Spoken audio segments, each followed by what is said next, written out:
मां आहियां मज़ारी बिलाल ऐं अॼु जो व्लॉग सिंधी में आहे। ईअं भेण मज़ारी को सिंधी में व्लॉग ठाहे। हीअ आहे मुंहिंजो ॻोठु शरीफ़ ऐं मां वञी रहियो आहियां यूनिवर्सिटी शरीफ़। हाणे हाय मज़ारी तुंहिंजो ॻोठु शरीफ़ वरी वञी पियो तो यूनिवर्सिटी शरीफ़। वाह वाह। हा यूनिवर्सिटी थो वञा, न वञा छा? वञ बाबा वञ, सदाईं वञ। हा त पोइ हाणे बस कर ऐं मूंखे गाॾी हलाइण दे। हा भाउ हलाए तूं गाॾी, असांजे त ॻाल्हाइण में बि तवाई थी लॻई।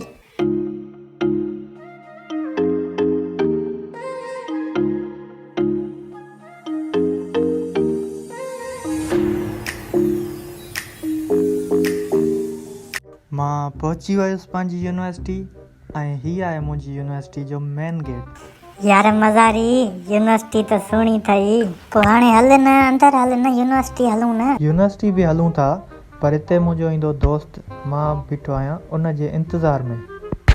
सही आहे साईं, कर इंतज़ार, ॾिसूं कहिड़ो तुंहिंजो दोस्त थो अचे साईं। हा बसि उहो अचण वारो ई आहे, मां बसि उन जे इंतज़ार में ई बीठो आहियां। हीउ थेले वारो त अॻियां परे ई नथो थिए, हिनखे वेगन नथी खणे लॻे थो। वेगन वारनि खे भउ न थींदो हुजेसि को हिन थेले में बम पोइ। यार हाणे वञा थो बसि यूनिवर्सिटी, क्लास जो बि टाइम थी वियो आहे, क्लास वठां उन खां पोइ बसि हिन सां मिलां थो दोस्त सां यूनिवर्सिटी जी कैंटीन ते। हीउ अथव साईं मुंहिंजो दोस्त फारूक बोज़दार। मज़ारी दोस्त तुवारो त सफ़ा आशिक पुट थो लॻे। ऐं हीअ आहियां साईं मां पाण, वॾे अरसे खां पोइ थी आहे बोज़दार साहब सां मुलाक़ात।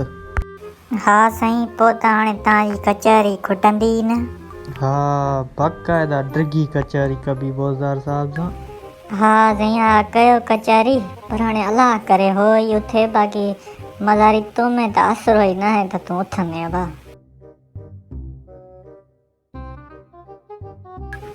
यार हाणे उथो बि भला 3 कलाक आहे, न हो तो थे न तूं तो थे। बोज़दार साहब सां भरपूर कचहरी खां पोइ मूं कढी पंहिंजी बाइक। मज़ारी हाणे बाइक तुवारी सफ़ा पुराणी थी वई अथई। ऐं बाइक कढी करे असां आयोसीं हिकिड़ो यूनिवर्सिटी जो राउंड। इहो भला राउंड हणण जो को मक़सदु त हूंदो नी मज़ारी साहब? न को मक़सदु न हुयो, बसि ईअं ई शशको। पर मज़ारी तुंहिंजे राउंड हणण जो को फ़ाइदो न पियई, यूनिवर्सिटी सॼी ख़ाली थई। चलो ख़ैर आहे, हाणे हलूं था जूस वारे ॾे, को जूस वूस त पियूं। हे वाह मज़ारी, इहे तुंहिंजा सचा कम। हल बाबा हल जल्दी जूस वारे ॾे। हल साईं पुॼी वियासीं चाचे रहीम जूस वारे वटि। वाह। चाचे रहीम जो जूस पी करे उन खां पोइ असां वियासीं बाबर भाई चश्मे वारे वटि। छो भला तुवारे दोस्त जी नज़र घटि थी वई आहे छा? हा यार हाणे तूं चुप करे ऐं बाबर भाई जो दुकान ॾिस केॾो सुहिणो ठहियल आहे।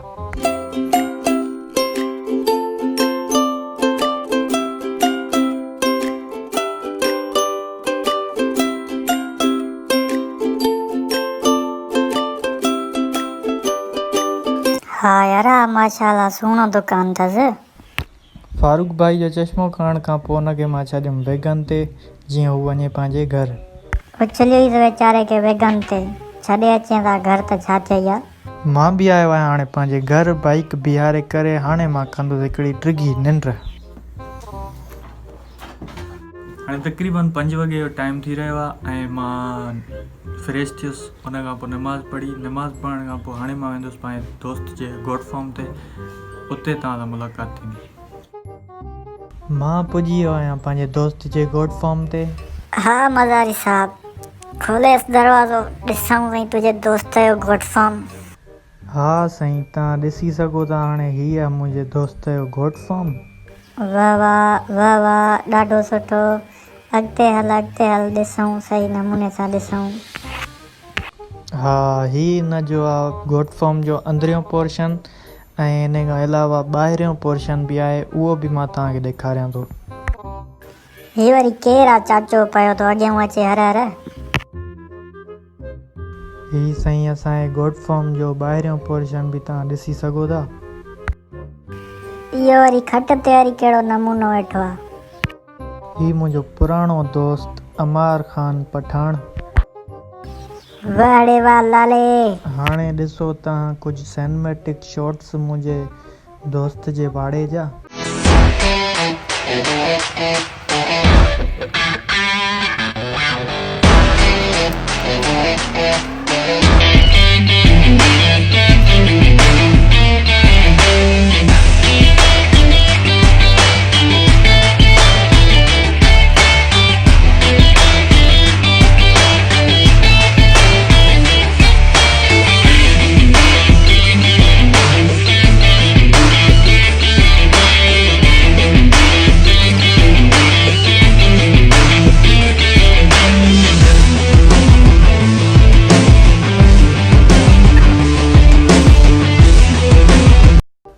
इहो हुयो मुंहिंजो अॼु जो व्लॉग ऐं उमेदु कयां थो त तव्हांखे ॾाढो पसंदि आयो हूंदो। मूंखे त साईं बाक़ाइदा पसंदि आयो मदारी साहब। सब्सक्राइब बि कयो थी मां, बेल आइकन बि दॿायो थी मां। छा यादि कंदे मदारी।